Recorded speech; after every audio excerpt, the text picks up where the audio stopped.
Counter का experiment कर रहे हैं जिसमें अपन दो एक्सपेरिमेंट है। एक पहला माइनर एक्सपेरिमेंट है characteristic of the GM counter, मतलब find the operating voltage of GM counter. ठीक है, जीएम काउंटर एक डिटेक्टर है जो रेडिएशंस को डिटेक्ट करता है, मतलब अल्फा, जैसे nuclear radiation, alpha, beta, gamma, cosmic rays, ये कई टाइप के रेडिएशन माइक्रो पार्टिकल्स होते हैं जिनको अपन फिजिकली सी नहीं कर सकते, उनको रेडियोटिविटी को नोट करने के लिए अपन जीएम काउंटर सिस्टम बनाते हैं। ठीक है, ये किस प्रिंसिपल पर बेस करता है? Gas ionization. ये गैस फील्ड डिटेक्टर है।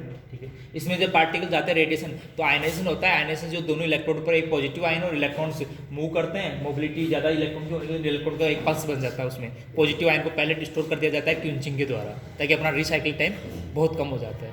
तो अपन इसके अंदर जीएम ट्यूब क्या क्या पार्ट्स है पहले देखा। जीएम ट्यूब, तो ट्यूब यहाँ नहीं है अपने पास, ट्यूब यहाँ पर लगी है, सिलेंड्रिकल सी ट्यूब है। ये चैम्बर है, जीएम काउंटर का एक चैम्बर है, चैम्बर के ऊपर लगी हुई है क्या? ट्यूब, जिसके अंदर एक विंडो है, उस विंडो से न्यूक्लियर रेडिएशन क्या करेगी? इंटर करेगी आयनाइजेशन करने के लिए। और ट्यूब की जो प्लस जो अपने पास सर्किट एनालिसिस आगे मतलब एम्पलीफिकेशन करके इसे सिग्नल को डिनोट करने के लिए अपने पास एक कोएक्सियल केबल काउंटर सिस्टम में लगी हुई है। ये अपना इलेक्ट्रॉनिक काउंटर सिस्टम है जिसके अंदर डिस्प्ले हो जाएगा कितनी वोल्टेज पल्स जनरेट होगी। इस पर जीएम ट्यूब पर अपना वोल्टेज लगाना पड़ता है डीसी। ठीक है, वो कितना लगाए वो यहाँ से डिसाइड होगा। ठीक है, तो अपन इस काउंटर सिस्टम में देखिए, अपने इस काउंटर सिस्टम के अंदर एक यहाँ पर एक नीडल आती है, नॉब आती है, कंट्रोलर, जिसके द्वारा अपन वोल्टेज को कंट्रोल कर सकते हैं कि जीएम काउंटर पर कितना वोल्टेज 200 से लेकर 1000 वोल्ट से ऊपर नहीं लगाना चाहिए, ये फिर कंटिन्यू डिस्चार्ज रीजन में चला जाता है। ठीक है, तो अपन एक फाइनाइट वोल्टेज 600 या 500 के आसपास या ऑपरेटिंग वोल्टेज होता है, तो अपन को 200 से लेकर 800 या 1000 वोल्ट तक अपन को वेरिएशन करना है। और उसको कैसे कितना वोल्टेज मेजर किया, तो उसमें एक प्रोग्राम आता है।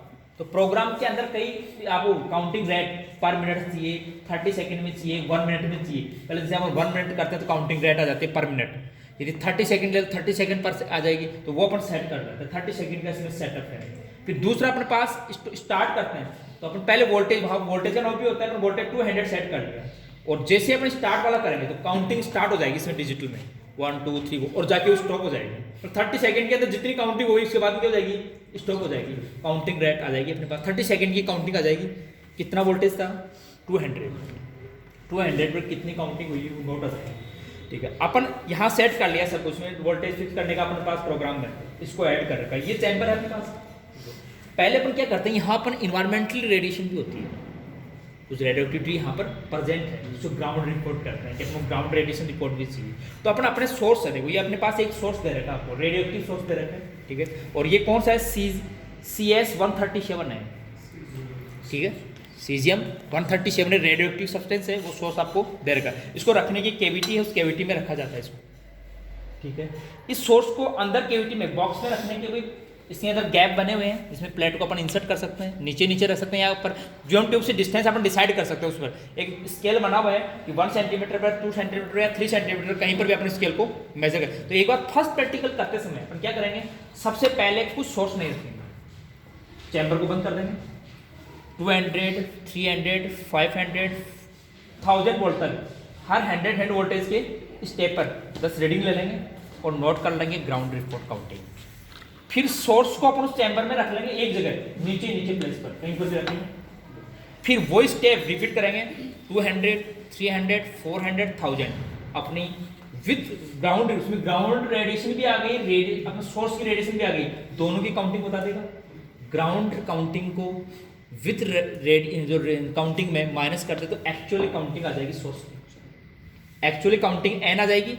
और वोल्टेज अपने पास टेबल है, दोनों में ग्राफ प्लॉट करेंगे। तो ग्राफ में प्लॉट करने पर इसका प्लेट्यू टाइप में बनना चाहिए, पहले इंक्रीज होके बीच में स्लॉप फीड होके बाद में कंटिन्यूस डिस्चार्ज जाना चाहिए। वो ग्राफ कैरेक्टरिस्टिक ग्राफ कहलाता है जीएम काउंटर का।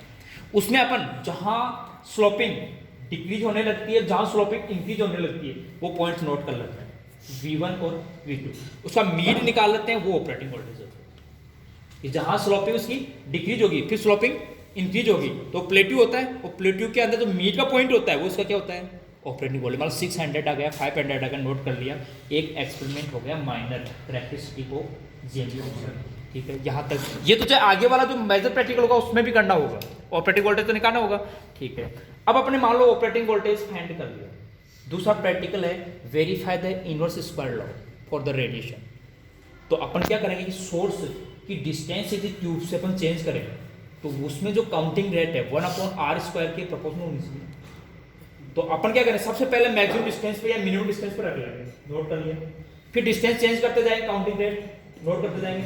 1/डिस्टेंस को d ले लिया और 1/d² का कॉलम बना लेंगे, एक काउंटिंग रेट का बना लेंगे, स्ट्रेट लाइन आ जाएगी तो प्रूफ हो जाएगी।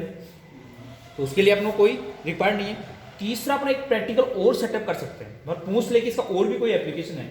इसमें बीटा पार्टिकल स्पेक्ट्रम नोट करते हैं, सो एब्जॉर्प्शन स्पेक्ट्रम निकाल सकते हैं। बीटा फॉइल्स दी जाती है अपने पास, एक को काफी सारी इसमें फॉइल्स है। ये एल्यूमिनियम की फॉइल्स आती है जो बीटा को ऑब्जर्व करती है। तो अपन इस फॉइल को सोर्स और ट्यूब के बीच में रख दें तो काउंटिंग रेट क्या होगी, इफेक्टिव होगी। ये सारी जो अलग अलग फॉइल्स है, 10 फॉइल्स है, ये अलग अलग विड्थ की है। तो अपन अलग अलग विड्थ की 10 फॉइल्स है लगा के काउंटिंग रेट को नोट करके इसकी एब्जॉर्प्शन एंड ऑफ एनर्जी अंतक ऊर्जा भी निकाल सकते हैं। ये 30 एक्सपेरिमेंट होगा। पहले वाला कैरेक्टरिस्टिक सब में कॉमन रहेगा, वो तो निकालने का तरीका है ही, प्लेटिव निकाल के ऑपरेट। बाद में इनोस स्क्वायर के वाला यदि आप टेबल में कर रखा है, उसके लिए क्या करना है, केवल जो सोर्स है उसको जीएम ट्यूब से अलग अलग डिस्टेंस गैप दे रखे हैं, सेंटीमीटर एक बार मेजर कर लेना। हर गैप के बीच में फाइनाइट डिफरेंस है, पहला गैप, दूसरा गैप, तीसरा। एक टेबल बना लेंगे 1/r², ग्राफ प्लॉट कर लेंगे, क्या है स्ट्रेट लाइन आ जाएगी, प्रूफ हो जाएगा। ठीक है, ये रेडियोएक्टिविटी नोट हाफ लाइफ में निकाल सकते हैं। इसका जो यूज है वो क्या होता है, किसी रेडियोएक्टिव सब्सटेंस दे दो, उसका हाफ लाइफ में निकाल सकते हैं। हाफ लाइफ का मतलब जानते हो कि रेडियोएक्टिव अपनी क्वांटिटी को हाफ कर दे अपने इनिशियल का, तो वो भी अपन जैसे यहाँ तो इसका तो हाफ लाइफ है कई सेवरल ईयर्स में होता है, तो इसका तो अपन निकाल नहीं सकते। लेकिन ऐसे मॉडरेट एक्टिव केस आते हैं जिनका हाफ लाइफ 1 डे या 2 डे या कुछ हाउस हो, तो उनका अपन जस्ट निकाल सकते हैं। कैसे कि सोर्स को अपन रख देंगे या काउंटिंग रेट टाइम के साथ नोट कर लेंगे, तो काउंटिंग रेट का टाइम के साथ नोट करने से इसका हाफ लाइफ कितने टाइम में हुआ अपन नोट कर सकते हैं। लेकिन वो मॉडरेट जो एक्टिव है वो अपना मैनी हाउस का ही होना चाहिए। यदि डेज में या सेवरल ईयर में चला गया तो फिर अपन यहाँ कितना वेट नहीं करते।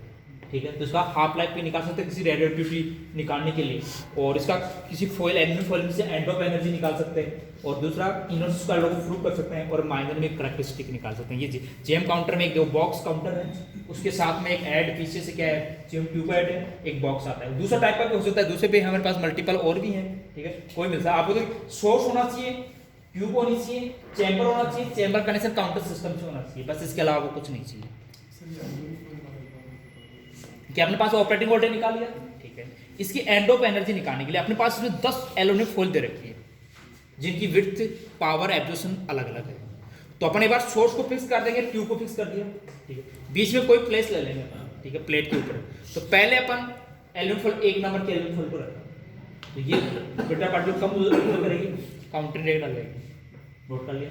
दूसरी, तीसरी, 10वीं तक इसमें ग्राफ आता है, मैक्सिमम जाके फ्री हुआ। तो लास्ट जब मैक्सिमम का 63% जब डाउन हो जाता है, वो जो वोल्टेज होता है, वो जो एनर्जी होती है, वो एनर्जी एंड ऑफ एनर्जी होती है। बीटा स्पेक्ट्रम नोट करना होता है कि बीटा स्पेक्ट्रम का पहले इंक्रीज होता है, टॉप होता है, बाद में डिक्रीज होता है। वो एक्सपेरिमेंट भी अपने यहाँ पर क्या कर सकते हैं, सेट कर सकते हैं गेस्ट।